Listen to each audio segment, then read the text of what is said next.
Bonjour, nous sommes le jeudi 9 juillet 2026 et le sujet est la chute de la natalité. On a vu il y a quelques mois le nombre de morts et de naissances pour 2025. Pour la première fois depuis la Seconde Guerre mondiale, le nombre de morts a été supérieur au nombre de naissances.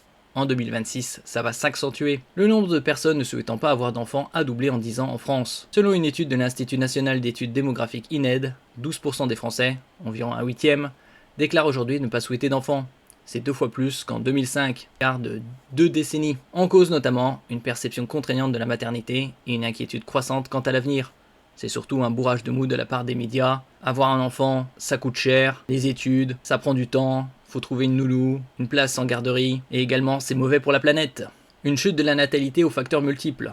Depuis 2010, ce phénomène, observé en France comme partout en Europe et en Occident, en Amérique du Nord, en Océanie et dans les pays industrialisés, comme par exemple le Japon, la Corée du Sud, où ils ont un taux de fécondité très très bas, le plus bas au monde, aux alentours de 0,6 à 0,8 environ. Objet d'un débat public. Pour tenter d'y voir plus clair, l'Institut national d'études démographiques INED publie, mardi 7 juillet, les premiers résultats de l'étude des relations familiales et intergénérationnelles 2, RFI2.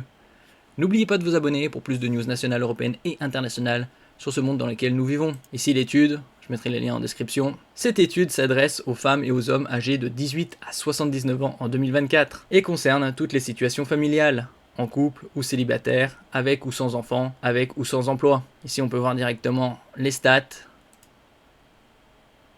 Proportion des femmes sans enfants de 18 à 49 ans estimant que l'arrivée d'un enfant dans les 3 prochaines années serait défavorable en différentes dimensions de leur vie en 2005 et 2024. Donc en mauve, violet, c'est 2005 et en rouge, 2024. Pour la joie et la satisfaction que vous procure la vie. Donc c'est passé de 6 à 12%. Pour les perspectives professionnelles de votre conjoint, c'est passé de 23 à 32, chiffre inversé. Pour pouvoir faire ce que vous voulez au quotidien, ça passe de 50, donc 1 sur 2, à 56. Pour vos perspectives professionnelles, ici c'était à la baisse, c'est passé de 57 à 53.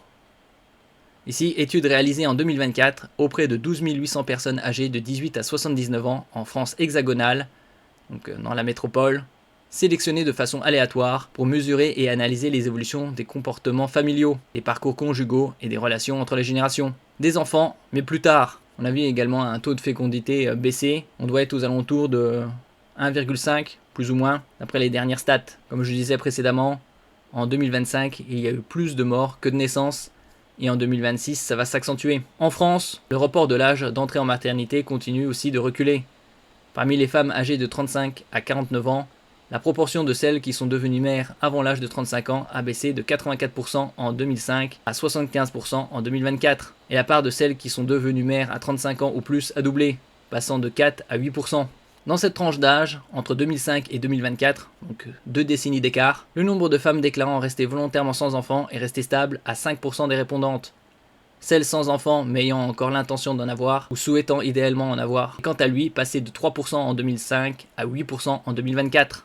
Ainsi, la proportion de femmes sans enfants entre 35 et 49 ans s'explique par le report de la maternité au-delà de 35 ans. Bien évidemment, plus on attend, et la probabilité d'avoir un enfant diminue, et non par un refus catégorique d'avoir des enfants. Analyse l'INED qui précise toutefois qu'à mesure que de plus en plus de femmes portent la maternité, le nombre de femmes sans enfants à la fin de leur vie féconde devrait augmenter en raison d'un désintérêt croissant pour la maternité avec l'âge, des normes sociales concernant l'âge maximal pour avoir un enfant, de l'infertilité liée à l'âge. Bien évidemment, la période la plus propice, c'est entre 18 et 30 ans.